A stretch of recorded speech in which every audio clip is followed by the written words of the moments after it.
Assalamualaikum warahmatullahi wabarakatuh. Salam. Om Swastiastu. Namo Buddhaya. Salam kebajikan bagi kita semua.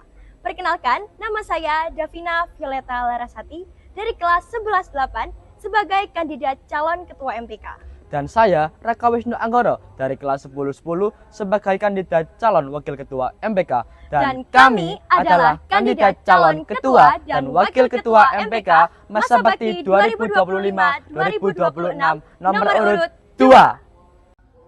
Saya percaya bahwa setiap suara di sekolah ini mempunyai arti. Maka saya sebagai calon ketua MPK mempunyai visi menjadikan organisasi MPK sebagai motivasi bagi warga sekolah untuk menciptakan lingkungan sekolah yang harmonis, inklusif, dan aspiratif. Melalui peran aktif murid dalam berpendapat, serta menciptakan generasi yang menjunjung tinggi toleransi.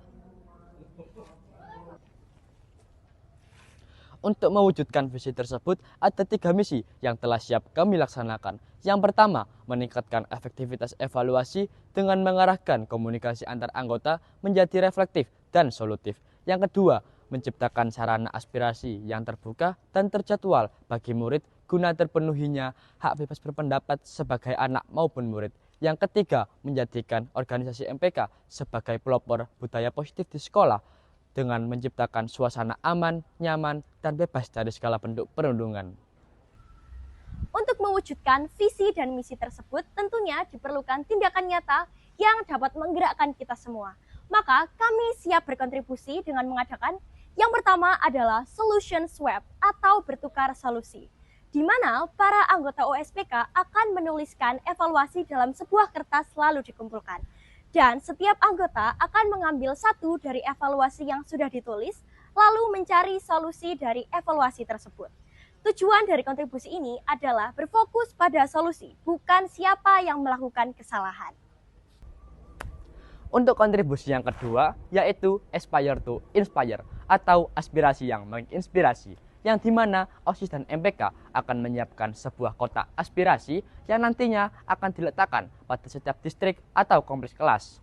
Lalu, para murid akan menuliskan aspirasi, saran, atau ide mereka ke dalam media kertas yang nantinya akan diletakkan pada kotak tersebut. Setelah itu, aspirasi dan saran mereka akan dievaluasi secara berkala oleh anggota OSIS dan MPK. Tujuannya, supaya dapat menciptakan ruang bebas berpendapat untuk terpenuhinya hak bebas berpendapat. Dan kontribusi kami yang ketiga adalah Bright Words atau kata terang. Dan kami mempunyai 2 poin dalam kontribusi ini. Yang pertama adalah salam semangat, di mana 2 anggota OSPK akan menyambut kehadiran para murid di gerbang dengan membawa papan yang berisi afirmasi positif, serta menyapa para murid dengan budaya 5S, yaitu senyum, salam, sapa, sopan, dan juga santun. Dan poin yang kedua adalah papan afirmasi, di mana setiap anggota kelas akan bekerja sama untuk membuat papan yang berisikan kata positif atau afirmasi yang dapat menunjang semangat belajar para peserta didik. Dan papan ini akan dibuat sekreatif mungkin dan ditempel pada dinding kelas serta akan diperbarui setiap hari Senin. Dan tujuan dari kontribusi ini adalah menciptakan budaya 5S, yaitu senyum, salam, sapa, sopan, dan juga santun, serta menciptakan suasana yang positif dan suportif sehingga dapat menumbuhkan semangat belajar para murid di sekolah. Setiap dari kita punya suara, tapi ketika suara itu disatukan, kita bisa menciptakan perubahan. Maka kami dari calon nomor urut 2 memiliki moto 4B, yaitu bersuara bersama, bertumbuh bersama. Terima kasih. Sampai jumpa. Wassalamualaikum warahmatullahi wabarakatuh.